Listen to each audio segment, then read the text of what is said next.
Halo, selamat pagi. Saya akan melanjutkan materi di ekologi ya. Jadi ekologi kemarin sudah sampai di pertemuan ketiga, yaitu bagaimana minggu lalu ya kita melihat apa saja faktor pembatas yang ada di dalam lingkungan. Nah, sekarang kita ke ekologi populasi. Jadi ekologi populasi ini akan membicarakan apa saja yang terjadi dalam sebuah populasi ya. Ini nanti ada kaitannya dengan populasi hewan dan juga populasi tumbuhan gitu. Nah, kalau kalian lihat di gambar ini ya, ada kepadatan atau penduduk yang sangat ramai ya. Nah, di sini menunjukkan bahwa populasi manusia itu semakin lama semakin meningkat ya, ada ledakan populasi. Kemudian ada juga gambar populasi sebelahnya ini ya, ada gambar burung dan gambar kuda. Nah, kalau kalian lihat dari gambar ini sudah paham kira-kira populasi ya. Populasi adalah sekumpulan dari individu sejenis yang berada dalam wilayah tertentu.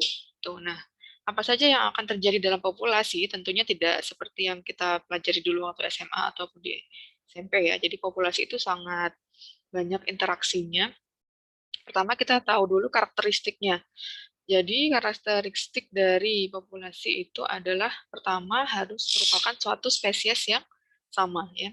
Jadi spesies misalnya tadi manusia Homo sapiens ya, kemudian misalnya spesies Pinus mercusii atau juga spesies kelapa ya Cocos nusifera itu dia akan terjadi proses pertukaran informasi genetik melalui perkawinan ya. Jadi populasi itu dia akan mengalami proses pertukaran informasi genetik.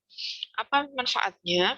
Jadi dengan adanya populasi itu maka dia akan meningkatkan jumlah individu tersebut dan dengan pertukaran secara genetik atau secara kawin maka akan terjadi keberagaman.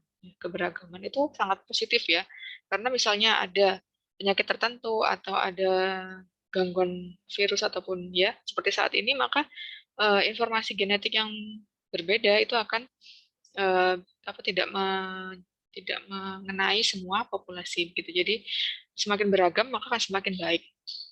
Nah, kemudian populasi itu juga harus ini terjadi perkawinan atau reproduksi secara generatif. Misalnya ada tanaman mangga, ini bisa kita silangkan secara generatif menghasilkan berbagai jenis varietasnya. Ini jadi 3 karakteristik ya yang harus kalian pahami.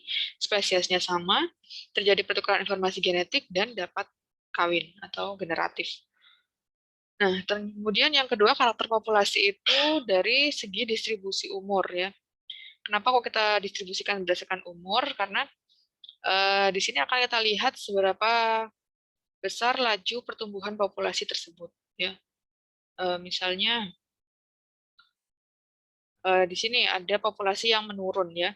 Kalau dilihat angka, misalnya populasi apa yang warna hijau itu adalah usia 0 sampai berapa ya 20, kemudian 20 sampai 30 sampai 40 ya, dan sampai di atas 60 tahun.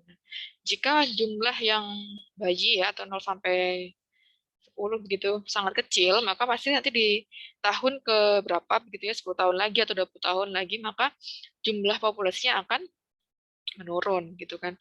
Nah, sedangkan di sebelah ini ada grafik yang cenderung stabil ya. Jadi meskipun di sini banyak, kemudian semakin lama semakin sedikit, tetapi di sini dinyatakan sebagai populasi yang stabil. Jadi angka kematiannya angka kelahiran dan kematiannya itu seimbang. Tapi jarang sekali terjadi populasi yang seperti ini. Angka kelahiran dan kematiannya seimbang itu sangat jarang terjadi. Biasanya memang cenderung meningkat atau menurun ya. Kalau manusia, populasi manusia cenderung sangat meningkat ya, sehingga terjadi ledakan populasi. Nah, di sini saya menampilkan ada gambar badak ya, badak bercula 1 dan badak bercula 2 yang merupakan hewan langka gitu ya. Jadi hewan langka ini populasinya rendah karena memang angka kelahirannya ya dia hanya ini mungkin setahun atau 2 tahun itu belum tentu menghasilkan anak ya. Misalnya yang baru dia perlu, apalagi sekarang dengan terancamnya habitat dari badak ini. Sehingga di sini ada data 2009 itu 50 dan 2019 ya setelah 10 tahun bertambah hanya 12. Nah, ini Apalagi kalau misalnya tidak ada proses perburuan ataupun yang lain. Jadi populasi ini bisa dengan mengetahui distribusi umur kita bisa mengetahui apakah karakternya populasinya itu meningkat, stabil atau menurun.